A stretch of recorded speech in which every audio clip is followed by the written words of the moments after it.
عملی نیکی میں اصل شے ہے ہمدردی، ہمدردی میں مال خرچ کرنا، اور اس کے لیے ستون ہے زکوٰۃ۔ کم سے کم یہ 2.5% تو نکالو، بوتل کا کارک تو کھل جائے، پھر اور بھی دو، اور بھی دو، اور بھی دو۔ یہ تو obligatory ہے، یہ تو فرض ہے، یہ تو لازم ہے۔ لیکن مقصد کیا ہے؟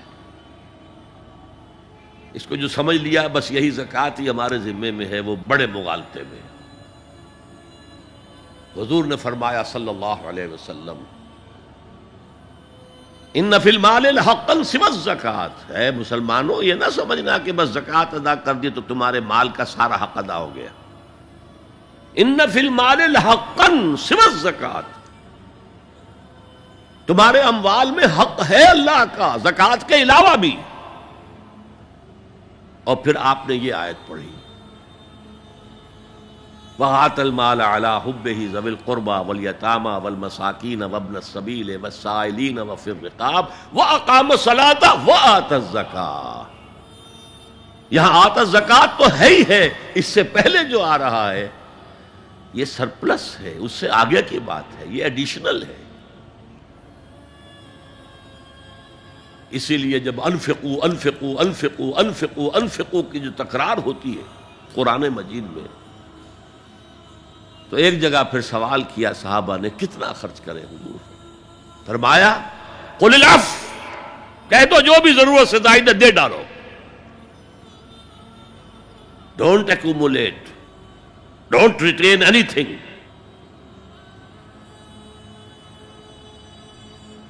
ایک بات آپ سے کہوں، آپ کچھ چونک جائیں گے، حضور نے کبھی زکوٰۃ دی؟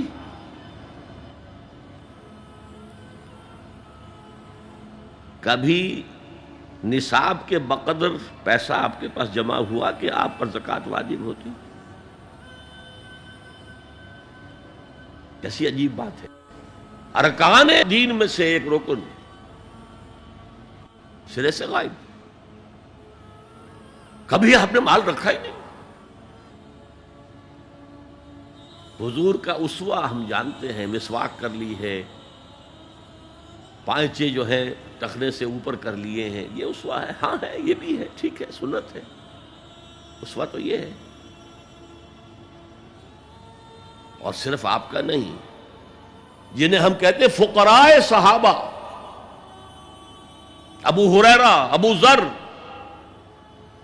سلمان فارسی، علی رضی اللہ تعالی عنہ اجمعین، یہ فقراء صحابہ میں سے تھے، کبھی کچھ نہیں رکھا اپنے پاس۔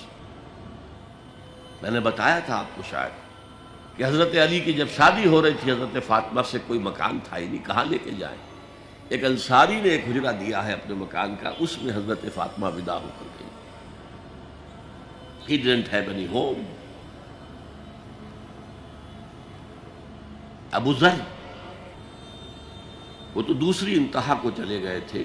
قانون یہی ہے، حلال سے کماؤ، اگر ایک حد سے آگے بڑھ جائے تو زکوٰۃ دے دو، باقی تمہارے اختیار میں ہے، دینا چاہو دو، نہ دینا چاہو رکھو اپنے پاس۔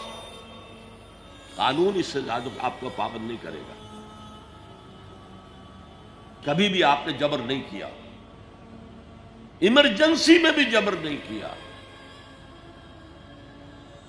ایک واقعہ آتا ہے کہ حضور کو کئی وقت کا فاقہ تھا، تھوڑی دیر کے بعد حضرت ابو بکر آئے، آپ نے چہرے سے پہچان لیا کہ فاقے سے۔ پھر حضرت عمر آئے، پہچان لیا کہ فاقے سے۔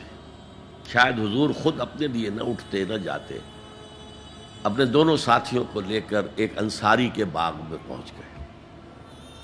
انصاری کی عید ہو گئی، فوراً لا کر اس نے کچھ کھجوریں، کچھ انگوروں کے گوشے رکھے۔ اس کے بعد وہ دوڑا چھری لے کر کسی جانور کو ذبح کرنے کے لیے۔ یہ ساری تفسیریں میں کیا بتا رہا ہوں؟ مال یہ نہیں تھا کہ مدینے میں سبھی فاقے سے تھے، موجود تھے جن کے پاس مال تھا، لیکن جبراً آپ نے کسی سے کچھ نہیں لیا۔ جب وہ چھری لے کر چلا، فرمایا دیکھنا کسی دودھ والے جانور کو نہ ذبح کرنا۔ بہرحال کچھ دیر کے بعد وہ گوشت پکا کر لایا، روٹیاں رکھیں. اس کے بعد حضور نے ایک روٹی پر چند بوٹیاں رکھ کر کہا یہ عائشہ کو دے آؤ، اسے بھی کئی وقت کا فاقہ ہے.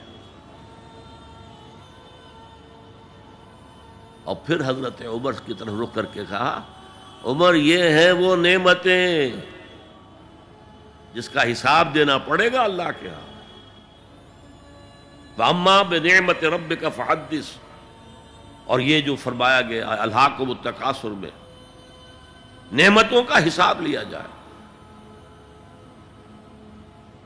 وَلَتُسْأَلُنَّ يَوْمَئِذٍ عَنِ النَّعِيمِ، فرمایا یہ نعمتیں ہیں. تو یہ ہے اصل میں انفاق کا معاملہ. آپ کے اس پر چھوڑ دیا گیا ہے. جتنا بھی آپ میں جذبہ ہے، جتنا بھی آخرت کا یقین ہے، اتنا ہی آپ پسند کریں گے کہ آخرت کے بینک میں جمع کرائیں، یہاں کے بینکوں میں کیوں جمع کرائیں. یہاں کتنا دے دیں گے آپ کو؟ 10%، 20%. وہاں 700% ملتا ہے. 700% نہیں، 7,000، 700 گنا. Why to keep it in these banks؟ حضرت مسیح کا جو پہاڑی کا واس بہت مشہور ہے، سرمن آف دا ماؤنٹ، بڑے پیارے الفاظ ہیں. میں آپ سے اپنا تاثر عرض کیے بغیر نہیں رہ سکتا. جہاں تک مواعظ کا تعلق ہے، جو حضرت مسیح کے مواعظ آئے ہیں ان سے اونچے واعظ کوئی ممکن نہیں. اسی میں یہ جملہ بھی ہے، دیکھو اپنا مال زمین پر جمع نہ کرو. جہاں چوری بھی ہوتی ہے ڈاکہ بھی پڑتا ہے، کیڑا بھی خراب کرتا ہے. آسمان پر جمع کرو جہاں نہ چوری کا اندیشہ، نہ ڈاکے کا خوف، نہ کیڑا خراب کر سکے. اس لیے کہ میں تم سے سچ کہتا ہوں کہ جہاں تمہارا مال ہوگا وہیں تمہارا دل ہوگا. مال یہاں ہوگا تو دل اٹکا ہوا ہوگا، اور فرشتے اس طرح گھسیٹ کر کھینچیں گے آپ کی جان کو جیسے کہ سیخ پر سے کباب کھینچا جاتا ہے. اور اگر دل وہاں لگا ہوا ہے جس کے لاکھوں کروڑوں ڈالر سوئس بینکس میں جمع ہیں، اسے کہا جائے نکل جاؤ پاکستان سے، اسے کوئی تکلیف ہوگی؟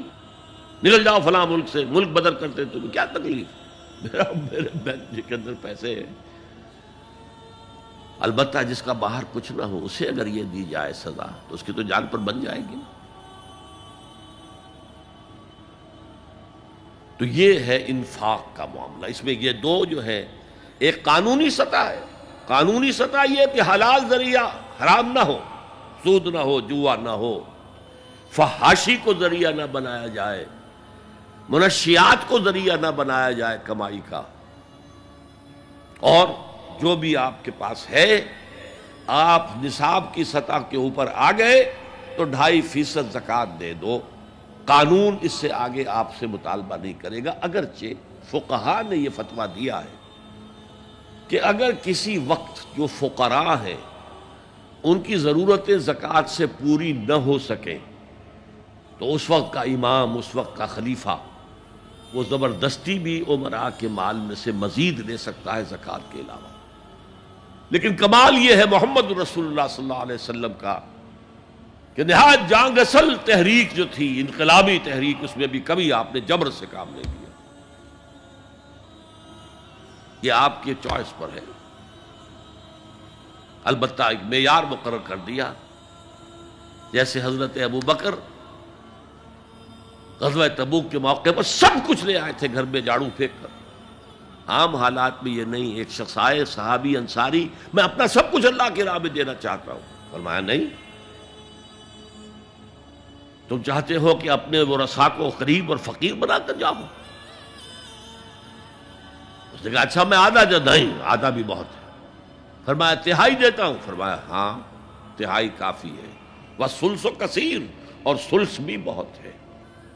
اور یہی قانون ہے وراثت کا. آپ ثلث سے زیادہ، 1/3 سے زیادہ کی وصیت نہیں کر سکتے. 2/3 مال جو ہے کم سے کم وہ صرف قانون وراثت کے مطابق تقسیم ہو، اور کسی وارث کے لیے وصیت نہیں کر سکتے. ایک بیٹے کو اس کا حصہ بھی مل جائے اور پھر مزید جو ہے وصیت نہیں. وارث کے لیے لا وصیت لوارث. تو یہ ہے زکوٰۃ، در حقیقت اس جذبہ انفاق کو سپورٹ دینے والی شے. کم سے کم یہ تو دو. بوتل کا کارک کھل جائے گا تو مزید بھی نکل آئے گا اس میں سے. وآت المال على حبه ذوي القربى واليتامى والمساكين وابن السبيل والسائلين وفي الرقاب وأقام الصلاة وآتى الزكاة.